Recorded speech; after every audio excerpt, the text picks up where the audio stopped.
तो इजरायल और हमास के बीच भले ही कुछ घंटों का युद्ध विराम चल रहा हो, लेकिन आने वाला समय सिर्फ गाजा के लिए नहीं बल्कि पूरे मिडिल ईस्ट के लिए विनाशक साबित हो सकता है, क्योंकि इजरायल ने हमास के अंत का प्लान तैयार कर लिया है। उधर समंदर में अमेरिका और ईरान की भिड़ंत हो गई है। इतना ही नहीं, अमेरिका सीरिया में बहुत बड़ी तैयारी कर रहा है। उधर ईरान इजरायल को आंखें दिखा रहा है, क्योंकि रूस उसके साथ चट्टान की तरह खड़ा है। रूस यूक्रेन जंग और भयंकर होती जा रही है और अब ये जंग रूस वर्सेस नाटो भी हो सकती है। सभी खबरें आपको 60 सेकंड्स की रिपोर्ट में दिखाएंगे। पहले अभी की बड़ी खबर का करते हैं रुख। तो बड़ी खबर, केरसन पर कब्जे की तैयारी है रूस की तरफ से। रूसी वायुसेना का ऑपरेशन, यूक्रेन के ठिकानों पर बमबारी, यूक्रेन की कमांड पोस्ट तबाह की गई। तो बड़ी खबर आ रही है रूस यूक्रेन युद्ध से जुड़ी हुई, जहां पर यह जानकारी सामने आ रही है कि केरसन पर रूस अब कब्जे की तैयारी कर रहा है। रूसी वायुसेना का ऑपरेशन लॉन्च किया गया। यूक्रेन के ठिकानों पर लगातार बमबारी की जा रही है और यूक्रेन की कमांड पोस्ट इस हमले में तबाह हो गई। यूक्रेन में अब रूस की एयरफोर्स खुफिया इनपुट मिलने के बाद सामरिक ठिकानों को निशाना बना रही है। केरसन में रूसी एयरफोर्स ने एटमी क्षमता वाले सुखोई 34 बॉम्बर से भीषण तबाही मचाई। यूक्रेन के सैन्य ठिकाने पर सुखोई 35 फाइटर जेट से FAB 500 बम दागे गए। इस एयर स्ट्राइक में रूसी फाइटर जेट ने 100% एक्यूरेसी दिखाई। भीषण धमाके के बाद यूक्रेन का सैन्य ठिकाना धुआं दिखाई दिया। रूसी रक्षा मंत्रालय ने दावा किया कि इस एयर स्ट्राइक में बड़े पैमाने पर यूक्रेनी सैनिक मारे गए और गोला बारूद का गोदाम भी तहस नहस हो गया। इससे केरसन में यूक्रेन की सैन्य क्षमता में कमी आई है। केरसन के बेरिस्लाव में यूक्रेनी फौज के ठिकानों पर रूसी एयरफोर्स के Mi-28 हेलीकॉप्टर भी एक्शन में दिखाई दिए। यूक्रेन की मिलिट्री पोजीशंस पर चुन कर मिसाइल दागी गई। Mi-28 हेलीकॉप्टर से दागी गई मिसाइलों ने यूक्रेनी फौज की कमांड पोस्ट और बख्तरबंद हार्डवेयर को ध्वस्त कर दिया। Mi-28 हेलीकॉप्टर से हुई एयर स्ट्राइक को रोकने में यूक्रेन की एयर डिफेंस सिस्टम भी नाकाम साबित हुए। और इस वक्त की एक और अहम खबर, ब्लैक सी से रूस का बड़ा हमला सामने आया है। कैलिबर मिसाइलों से की गई स्ट्राइक, रूसी युद्धपोत से मिसाइल स्ट्राइक की गई है। यूक्रेन के कई सैन्य ठिकानों को कर दिया गया ध्वस्त। रूस की ब्लैक सी फ्लीट अब यूक्रेन की फौज पर भारी पड़ रही है। रूस की नेवल फोर्स ने ब्लैक सी से यूक्रेन पर हमलों को अचानक बढ़ा दिया। बीते 12 घंटों में रूसी नेवी की ब्लैक सी फ्लीट ने काला सागर से यूक्रेन के सैन्य ठिकानों पर 4 कैलिबर मिसाइलें दागी। इस विध्वंसक हमले को रूसी नेवल फ्लीट ने किलर युद्धपोत से अंजाम दिया। रूसी नेवी ने इस युद्धपोत की लोकेशन बदल कर यूक्रेन पर कैलिबर मिसाइलों से हमला किया। रूस की कैलिबर मिसाइलों ने यूक्रेन के सैन्य ठिकाने को धुआं कर दिया। रूसी रक्षा मंत्रालय ने इस हमले में यूक्रेन में बड़े पैमाने पर नुकसान का दावा किया है। यूक्रेन के तटीय इलाकों पर जारी हमलों को अब रूसी नेवी के साथ एयरफोर्स भी अंजाम देने में जुटी है। ओडेसा पोर्ट से कुछ किलोमीटर की दूरी पर रूसी एयरफोर्स के सुखोई 25 फाइटर जेट्स ने भीषण बमबारी की। यूक्रेन की वेपन डिपो पर सुखोई 25 फाइटर जेट से गाइडेड मिसाइलें भी दागी गई। इस एयर स्ट्राइक में यूक्रेन को पश्चिमी देशों से मिले हथियारों का जखीरा नष्ट हो गया। ओडेसा का वेपन डिपो तहस नहस होने से यूक्रेन को बड़ा झटका लगा है। और देखिए, डोनेट्स्क से एक और बड़ी खबर आ रही है। डोनेट्स्क के गांव में भीषण जंग हुई है। रूसी सैनिक पर भारी पड़ा स्नाइपर। यह खबर आ रही, स्नाइपर ने रूसी सैनिक को ढेर किया। रूसी फौज ने मिलारेस से जवाब दिया। तस्वीरें रूसी कब्जे वाले डोनेट्स्क के गांव की हैं। मशीन गन से मोर्चा संभाले रूसी सैनिक को यूक्रेन के स्नाइपर ने ढेर कर दिया। रूसी सैनिक मशीन गन से लगातार यूक्रेनी सैनिकों के फ्रंट लाइन पर गोलियों की बौछार कर रहा था। तभी यूक्रेन की छापामार ब्रिगेड के स्नाइपर ने 100% एक्यूरेसी दिखाई और रूसी सैनिक को मार गिराया। स्नाइपर की गोली रूसी सैनिक के सिर पर लगी थी। रूसी सैनिक ने मौके पर ही दम तोड़ दिया और बंकर में जा गिरा। डोनेट्स्क में आगे बढ़ती यूक्रेनी फौज को आखिर में रूस ने BM-21 ग्रैड MLRS से जवाब दिया। रूस की सैन्य पोस्ट पर तैनात BM-21 ग्रैड से बैक टू बैक रॉकेट दागे गए। कई रॉकेट्स ने यूक्रेन की फ्रंट लाइन पर भीषण तबाही मचाई। रूस के रॉकेट अटैक में कई यूक्रेनी सैनिक मारे गए तो बड़ी संख्या में यूक्रेनी सैनिक घायल भी हुए। रूसी कब्जे वाले डोनेट्स्क के इलाकों पर बीते 2 महीने में 17 बार यूक्रेनी सैनिकों ने काउंटर ऑफेंसिव हमलों को अंजाम दिया है, मगर हर बार यूक्रेनी सैनिकों को मुंह की खानी पड़ी। अमेरिका से मिले वेपन भी रूस की डिफेंस लाइन को भेदने में नाकाम साबित हुए। और लुहांस्क के फ्रंट पर हुआ भीषण युद्ध, विदेशी सैनिकों से आमने सामने की जंग। विदेशी लड़ाकों पर भारी पड़े रूसी सैनिक। गन फाइट में कई विदेशी लड़ाके हताहत।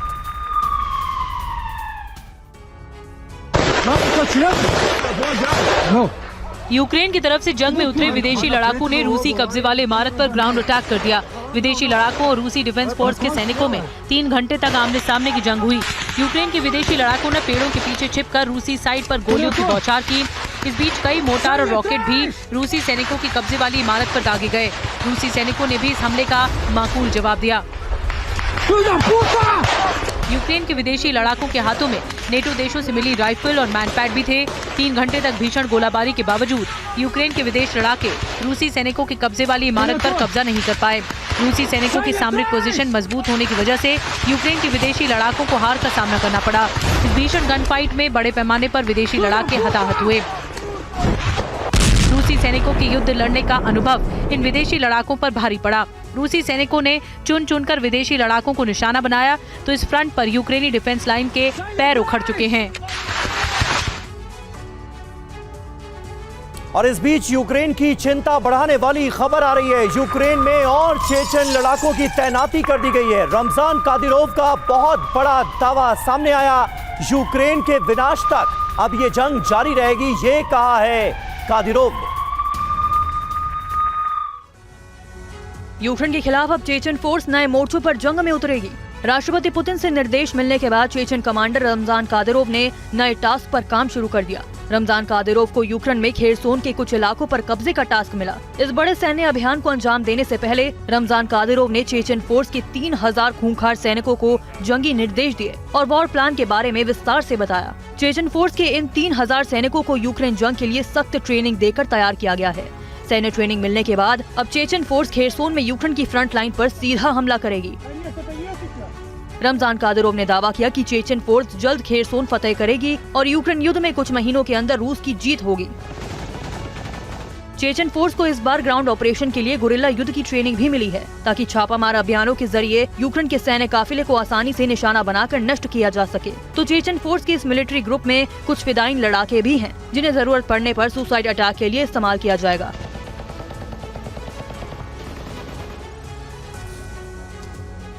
और एक और बड़ी खबर, यूक्रेनी वॉर जोन में रूसी सेना को बड़ा झटका लगा। यूक्रेन ने रूसी टैंक को निशाना बनाया। आगे बढ़ रही रूसी टैंक को टारगेट किया। ड्रोन हमले में टैंक के परखच्चे उड़ गए। रूस और यूक्रेन के बीच पिछले 21 महीनों से विध्वंसक युद्ध जारी है। रूस की सेना चुन चुनकर यूक्रेनी ठिकानों पर हमले कर रही है और यूक्रेनी इलाकों पर कब्जा कर रही है। पूर्वी यूक्रेन के अधिकांश इलाके पर रूस का कब्जा हो चुका है। बैटलफील्ड में यूक्रेन की तरफ से ताबड़तोड़ हमले हो रहे हैं। यूक्रेनी सेना रूसी काफिले और हथियारों को टारगेट कर रही है और उन्हें नेस्तनाबूद कर रही है। वॉर जोन में यूक्रेन के साथ साथ रूस को भी भारी नुकसान हुआ। यूक्रेन से आई इस तस्वीर को देखिए, कैसे वॉर जोन में आगे बढ़ रहे रूसी सेल्फ प्रोपेल्ड तोप पर भीषण ड्रोन हमला किया गया। हमले के बाद रूसी तोपों में आग लग गई और कुछ ही सेकंड में तोप जलकर खाक हो गई। यूक्रेन की स्पेशल ऑपरेशन फोर्सेज ने रूसी तोप पर हमले को अंजाम दिया। यूक्रेन की 14वीं मैकेनाइज्ड ब्रिगेड ने भी रूसी काफिले पर हमला किया। मैकेनाइज्ड ब्रिगेड ने जंगल के बीच से आगे बढ़ रही रूसी आर्म्ड व्हीकल को निशाना बनाया। यूक्रेन के हमले में रूसी आर्म्ड व्हीकल तबाह हो गया। यूक्रेन का दावा है कि हमले में रूस के 3 आर्म्ड व्हीकल तबाह हुए हैं। हमले में कई रूसी सैनिक भी घायल हुए। और यूक्रेन युद्ध में चीन की साजिश का खुलासा हुआ है। रूस में हथियारों की खेप भेज रहा है चीन। जी हां, चीन की साजिश पर भड़के पश्चिम देश। चीन से लगातार रूस को हथियार डिलीवरी, ये दावा किया जा रहा है।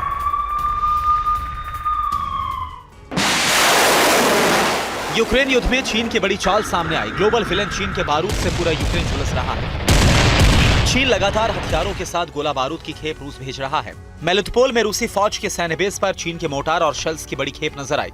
तो रूस में बने गोले, ग्रेनेड और रॉकेट भी रूस के वेपन डिपो में भरे पड़े हैं।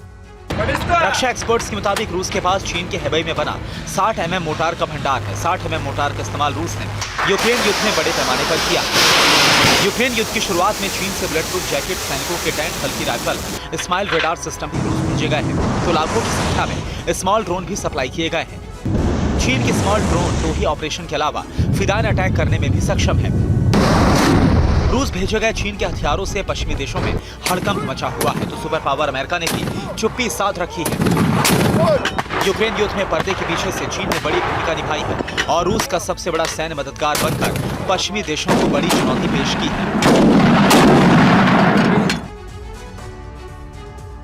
और अब एक दिलचस्प खबर, बाबा वेंगा की बड़ी भविष्यवाणी एक बार फिर सुर्खियों में है, जिसमें कहा गया था कि राष्ट्रपति पुतिन की हत्या होगी। 2024 का साल, इस साल का भी जिक्र किया गया था इस भविष्यवाणी में। 2024 में पुतिन की हत्या होगी, ये भविष्यवाणी की गई थी। इसके अलावा यूरोप के कई देशों में आतंकी हमले होंगे, ये भी कहा गया था।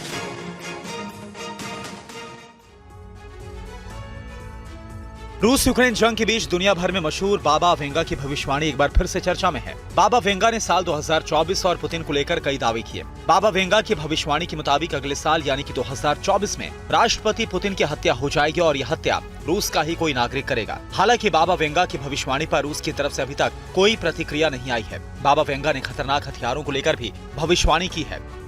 उनका दावा है कि अगले साल एक बड़ा देश जैविक हथियारों का टेस्ट करेगा या फिर वो देश बड़ा हमला करेगा। उन्होंने इस बात की भी भविष्यवाणी की कि यूरोप में आतंकवादियों के जरिए अलग अलग शहरों में हमले किए जाएंगे। इतना ही नहीं, बाबा वेंगा के मुताबिक 2024 में अल्जाइमर और कैंसर समेत कई असाध्य रोगों के लिए नए उपचार खोज लिए जाएंगे। बता दें कि बाबा वेंगा एक महिला भविष्यवक्ता थी जिनकी 1996 में मौत हो चुकी है। अब उनके अनुयायी उनकी भविष्यवाणियों को बाहर लाते हैं और उनका होने का दावा करते हैं। बाबा वेंगा अंधी थी और उन्हें बाल्कन का नास्ट्रेडमस भी कहा जाता है। और एक और बड़ी खबर है, अमेरिका और ईरान के बीच तनाव और ज्यादा बढ़ गया है। ईरान ने समंदर में अमेरिकी जहाज को रोका, हॉर्मुज स्ट्रेट में अमेरिकी युद्धपोत को रोका है। ईरान ने अमेरिकी युद्धपोत का वीडियो भी बाकायदा जारी किया, वो वीडियो हम आपको दिखा रहे हैं। इजराइल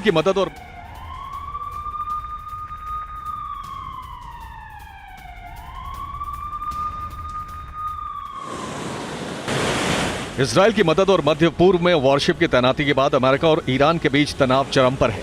अमेरिका हॉर्मुज की खाड़ी में 2 वॉरशिप के साथ 3000 से अधिक सैनिकों को तैनात कर चुका है। हॉर्मुज स्ट्रेट में तैनात अमेरिकी युद्धपोत ड्वाइट डी आइजनहावर पर ईरान की नजर है। ईरान ने अमेरिकी यूएसएस ड्वाइट डी आइजनहावर का ड्रोन वीडियो जारी कर अमेरिका को चेतावनी देते हुए कहा कि आप जहां से आ रहे हो वहीं अपना युद्धपोत और फाइटर जेट छोड़ दो। साथ ही ईरान के इस्लामिक रेवोल्यूशनरी गार्ड कोर ने अमेरिकी वॉरशिप को आगे बढ़ने से रोका। ईरानी मीडिया का दावा है कि ईरान ने अदन की खाड़ी और ओमान सागर में भी अमेरिकी वॉरशिप को ट्रैक किया। अमेरिकी वॉरशिप को रोकने के बाद ईरान ने कहा, हम सिर्फ उन्हीं जहाजों के खिलाफ एक्शन ले रहे हैं जिससे ईरान की सुरक्षा को खतरा है। खाड़ी में अमेरिकी वॉरशिप को आगे बढ़ने से रोकने से मध्य पूर्व इलाके में टेंशन बढ़ेगी। अमेरिका और ईरान के बीच युद्ध की संभावना बढ़ेगी। ईरान और अमेरिका के बीच युद्ध हुआ तो दुनिया 2 खेमों में बटेगी। नेटो देश एक साथ ईरान पर हमला कर सकते हैं तो दूसरी तरफ ईरान को रूस का साथ मिलेगा, फिर युद्ध विश्व युद्ध में बदल जाएगा। और गाजा जंग के बीच अमेरिका पर बड़ा खुलासा, मिडिल ईस्ट में बड़ी जंग की तैयारी में है अमेरिका ने इराक से सीरिया हथियार भेजे। सीरिया में अमेरिकी बेस पर हमलों के बाद लिया गया यह फैसला।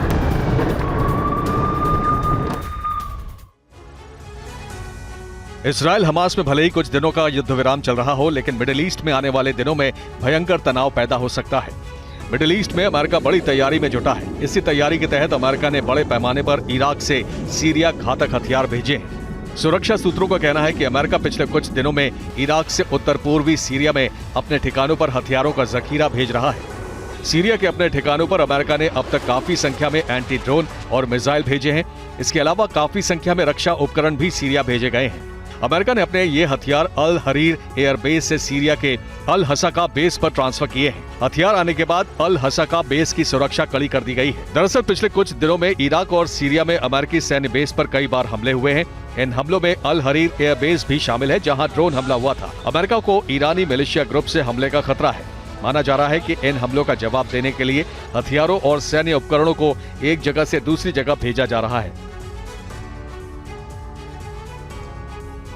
और इस बीच एक और बड़ा डेवलपमेंट हुआ है। रूस ईरान को देने जा रहा है विध्वंसक हथियार। लड़ाकू विमान और हेलीकॉप्टर की डील पर लग गई है मोहर। रूस ईरान को सुखोई 35 लड़ाकू विमान देगा। गाजा युद्ध के बीच सबसे बड़ी डील से जुड़ी ये अहम खबर आ रही है। इजरायल और हमास युद्ध की वजह से मिडिल ईस्ट में युद्ध की संभावना बढ़ती जा रही है। हमास की मदद करने वाले सभी देशों को इजरायल सबक सिखाने की धमकी दे रहा है। मिडिल ईस्ट में इजरायल को अमेरिका का भी साथ मिल रहा है। इजरायल पर हमले करने वालों के खिलाफ अमेरिका भी सैन्य कार्रवाई कर रहा है। अमेरिका और इजरायल की धमकी के बाद ईरान अपनी सैन्य ताकत बढ़ाने में जुटा है। ईरान अमेरिका और इजरायल को धमकी दे रहा है, साथ ही देश की सुरक्षा व्यवस्था को मजबूत भी कर रहा है। ईरान हथियारों की खरीदारी कर रहा है। रूस और ईरान के बीच सबसे बड़ी हथियार डील हुई। ईरान रूस से कई एयरक्राफ्ट खरीदेगा। रूस ईरान को सुखोई Su-35 लड़ाकू विमान, Mi-28 लड़ाकू हेलीकॉप्टर और Yak-130 जेट देगा। ईरान के उप रक्षा मंत्री ने रूस से हथियार डील की पुष्टि की। ईरानी उप रक्षा मंत्री ने मीडिया से बातचीत में बताया कि रूस के साथ जिन हथियारों की डील हुई है, जो सभी जल्द ईरान एयरफोर्स में शामिल होंगे। रूस हमारे सैनिकों को ट्रेनिंग भी देगा। ईरान के पास अभी कोई भी स्ट्राइक विमान नहीं है। रूस से एयरक्राफ्ट मिलने के बाद उसकी वायुसेना मजबूत होगी।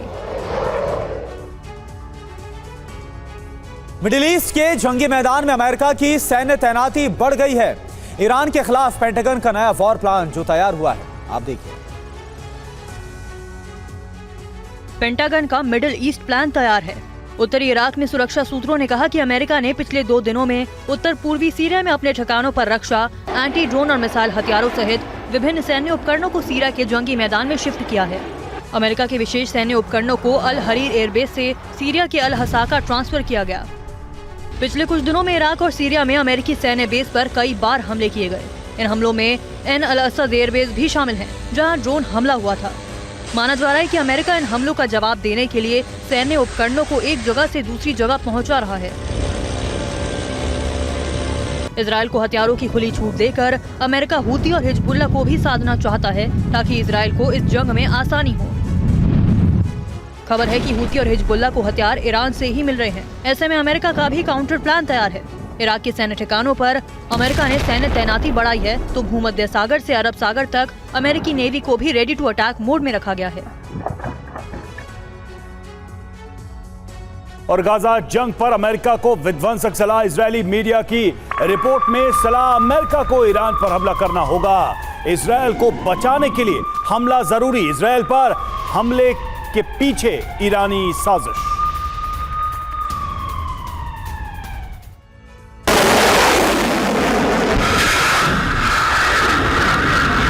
क्या इजरायल ईरान पर परमाणु हमला करने वाला है, या अमेरिका ईरान पर परमाणु हमला करके उसे तबाह करने वाला है? ये सवाल इसलिए उठ रहा है क्योंकि इजरायल और हमास जंग के बीच एक बार फिर परमाणु बम के इस्तेमाल की चर्चा तेज हो गई है। ईरान पर न्यूक्लियर हमले की सलाह दी जा रही है। परमाणु हमला कर ईरान को नेस्तनाबूद करने की अपील की जा रही है। इजरायल और हमास जंग के बीच इजरायली मीडिया ने अमेरिका से ईरान पर भीषण बमबारी करने की सलाह दी है। मीडिया का दावा है कि ईरान इजरायल को खत्म करना चाहता है, इजरायल पर परमाणु बम से हमले की साजिश कर रहा है। ईरान इजरायल से युद्ध में जीत नहीं सकता, इसलिए यमन में हूती विद्रोहियों को ईरान समर्थन कर रहा है, हूती विद्रोहियों को हथियार दे रहा है। रिपोर्ट सामने आने के बाद इजरायली मीडिया ने बाइडेन प्रशासन से अपील की कि ईरान पर भीषण बमबारी करे अमेरिका, उसके तेल रिफाइनरीज और बंदरगाहों को बर्बाद कर दे। इजरायली मीडिया ने कहा कि अमेरिका के पास ईरान को दिवालिया बनाने की ताकत है। आर्थिक नुकसान से ईरानी साजिश पर रोक लगेगी।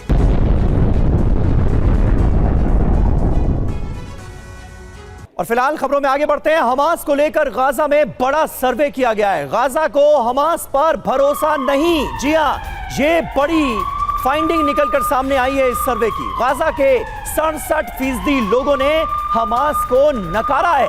अरब बैरोमीटर नामक संस्था ने गाजा में कराया था सर्वे कि कितने लोग आज की तारीख में हमास के साथ हैं, हमास के नेतृत्व को स्वीकार करते हैं। और उसमें ये चौंकाने वाली फाइंडिंग सामने आई है, जिसके मुताबिक गाजा के 67% लोगों ने हमास को नकारा है।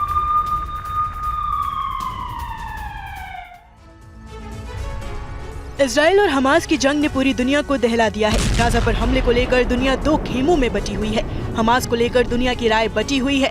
कुछ देश इजराइल के साथ खड़े हैं, तो कुछ देश गाजा और हमास का समर्थन कर रहे हैं। कुछ देश तो हमास की मदद भी कर रहे हैं। हमास की जंग को जायज ठहरा रहे हैं और अपने हक के लिए लड़ाई लड़ने का दावा कर रहे हैं। तुर्की का कहना है कि हमास आतंकी नहीं बल्कि एक लिबरेशन संगठन है, जिसका उद्देश्य फिलिस्तीनी जमीन और यहाँ के लोगों की हिफाजत करना है। लेकिन गाजा के लोग हमास को लेकर क्या सोचते हैं, इसको लेकर सर्वे किया गया और सर्वे में चौंकाने वाला रिपोर्ट सामने आया। सर्वे से पता चला कि गाजा के लोगों को हमास पर भरोसा नहीं है। रिपोर्ट के मुताबिक 67% लोगों को हमास के नेतृत्व पर भरोसा नहीं है। वो गाजा में हमास की सत्ता नहीं चाहते हैं। बाकी लोगों की राय बटी हुई है, जबकि कुछ गाजा के लोग हमास के समर्थन में हैं। हमास को लेकर गाजा में सर्वे अरब बैरोमीटर नामक संस्था ने कराया है। ये सर्वे 7 अक्टूबर के हमले से पहले यानी सितंबर से 6 अक्टूबर के बीच कराया गया है। और गाजा की 23 लाख आबादी पर अब नया संकट आने वाला है। इजरायल ने दावा किया है कि हमास जानबूझकर 40 बंधकों को छिपा रहा है और इसका अंजाम पूरे गाजा को भुगतना पड़ेगा। इजरायल के टैंक और फाइटर जेट सिर्फ तब तक शांत हैं जब तक बंधकों की सुरक्षित वापसी नहीं हो जाती। ऐसे में 40 बंधकों के गायब होने की खबर के बीच गाजा की 23 लाख आबादी पर संकट मंडराने लगा है। एक्सपर्ट्स का दावा है कि अगर जल्द 40 बंधकों की खबर हमास ने नहीं दी तो इजरायल पूरे गाजा में कारपेट बॉम्बिंग कर सकता है, तबाही की नई इबारत लिख सकता है। इस बात का इशारा कतर के प्रधानमंत्री भी कर चुके हैं। हमास की कैद से गायब 40 बंधकों को लेकर कतर के प्रधानमंत्री शेख मोहम्मद बिन अब्दुल रहमान ने कहा कि उनके पास अभी कोई पुख्ता जानकारी नहीं है कि हमास कितने बंधकों को ढूंढ पाया है। हम नहीं जानते कि युद्ध विराम का मकसद लापता लोगों का पता लगाना है। अगर ऐसा नहीं हुआ तो इजरायल को रोकना मुश्किल होगा। इस बीच इजरायल का दावा है कि हमास के पास हर बंधक की पूरी जानकारी है। हमास जानबूझकर 40 बंधकों की जानकारी छिपा रहा है, जिसका परिणाम पूरे गाजा को भुगतना पड़ेगा। सवाल है कि इसके पीछे हमास की क्या रणनीति हो सकती है, जो वो 40 बंधकों के बदले गाजा के 23 लाख लोगों की जिंदगी दांव पर लगाने के लिए तैयार है।